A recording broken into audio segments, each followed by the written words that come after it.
이것은 카리스마 영향력, 즉 당신이 맺는 수많은 관계에서 힘을 행사할 수 있는 존재가 되기 위해 개인이 유용하게 사용할 수 있는 방법이다. 잘 생각해 보면 다른 사람들이 자신을 어떻게 생각하는지는 중요한 문제가 아닐 수 없다. 사람은 누구나 마음먹기에 따라 기막힌 존재감으로 거듭남으로써 카리스마 영향력을 향상시킬 수 있다. 이때 갖춰야 할 조건은 믿기지 않을 만큼 간단하다.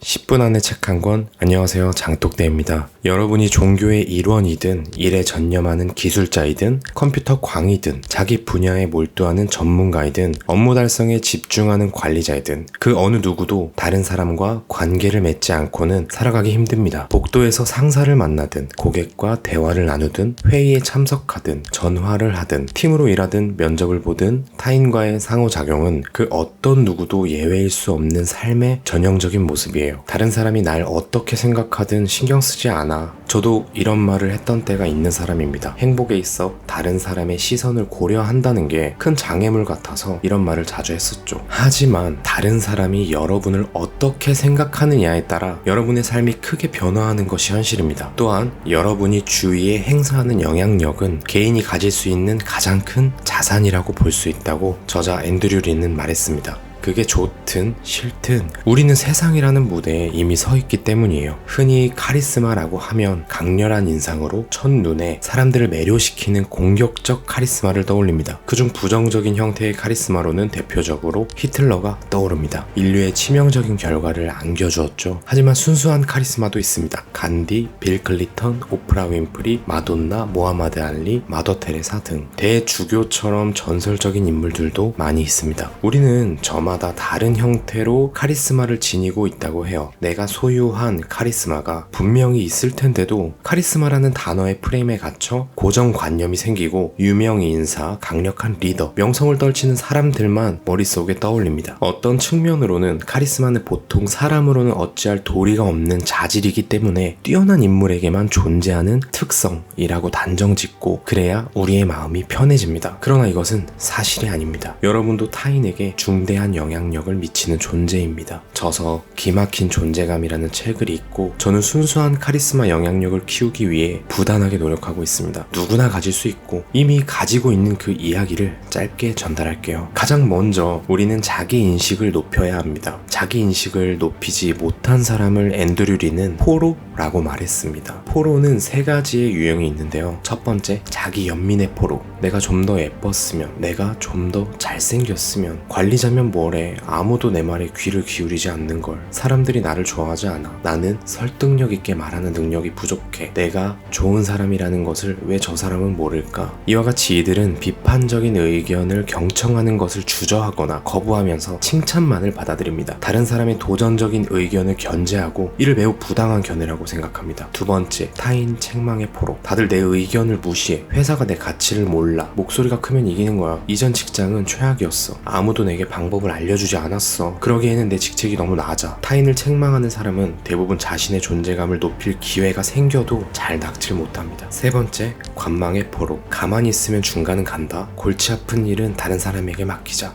괜히 발을 들여놓으면 곤란해. 지켜보면서 기다리자는 것이 내 철칙이야. 나는 중립이야. 정도가 심한 관망자는 앞장서서 나서지 않으며 침묵을 무기로 사용할 때가 많아요. 의도했든 의도하지 않았든 의사소통의 블랙홀을 만들어 놓고 타인이 그곳에 빠지기를 기다리는 거죠. 관망의 태도를 취할 때 편안함을 느낍니다. 자, 우리는 이 세 가지 유형의 포로에서 벗어나 선택자가 되어야 합니다. 포로가 되는 것은 그다지 유쾌하지 않을 뿐만 아니라 카리스마 영향력에도 끔찍한 영향을 미친다고 해요. 저는 포로의 성향이 가득했습니다. 선택자로 변화하려고 많은 노력을 했던 사람 중 한 명입니다.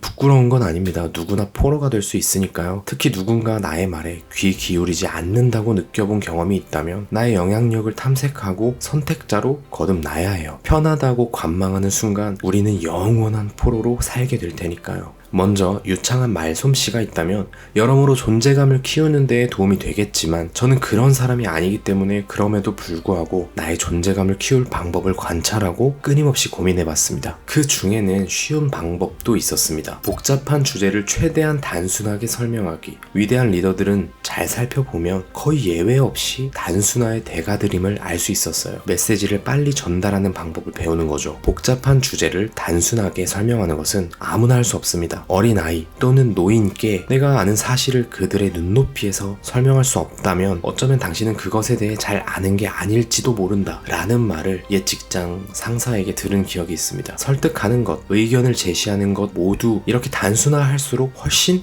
무게가 실리는 거죠. 내용의 순서도 중요하지만 저서에서는 풍성한 어휘, 쉬운 단어, 자신감, 그리고 약간의 침묵, 말의 속도, 목소리의 크기 조절과 같이 많은 연습들을 필요로 한다고 저자는 이야기합니다. 개인적으로 이 중에서도 가장 빠르고 가장 효과적인 대안으로는 저는 자신감 그리고 목소리 이 두 가지를 뽑고 싶습니다.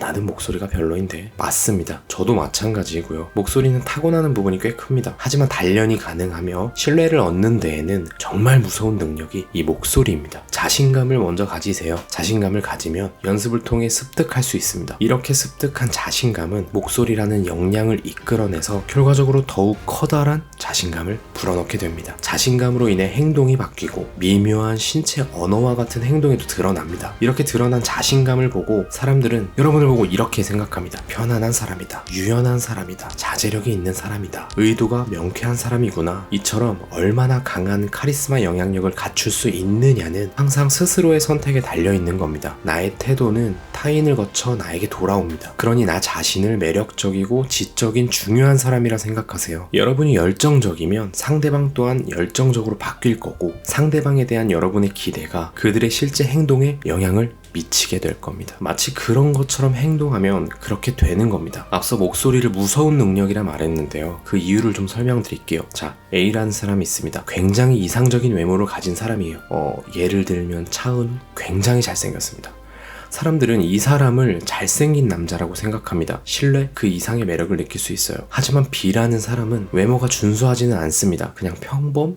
아니면 평범 이하 정도 될 거예요. 그런데 목소리가 굉장히 좋은 사람입니다. 외모도 경쟁력이라고는 하지만 어쨌거나 호감을 느끼거나 신뢰감을 느낀다 라고 스스로를 판단하는 데 걸리는 시간은 불과 50초 라고 합니다. 50초. 그 사람이 가지고 있는 생각, 말의 내용을 듣고 판단할 시간이라기에는 턱없이 부족합니다. 첫 번째는 시각이었죠. 그 다음 순위의 부분이 바로 청각입니다. 그 사람의 목소리인 거죠. 나에게 호감이냐, 신뢰를 줄 수 있느냐. 근데 무서운 건 A와 같은 사람에게 시각적으로 호감을 느낄 때는 내가 이 사람이 왜 좋은지 안다는 거예요. 잘생겨서 혹은 예뻐서. 근데 청각은요, 저 사람 목소리가 좋아서 좋은 것이라 생각하지 않는다는 거예요. 물론 그런 사람들도 가끔 존재하기는 하지만 10명 중에 1명 정도밖에 되지 않을 것 같다고 해요. 나머지 9명은 왜 신뢰가 가는지, 왜 호감이 가는지 모르는데 좋아하는 겁니다. 사람은 내가 그 사람을 좋아하는데 왜 좋아하는지 모르는 상황이 생기면 어떻게 되는지 아세요?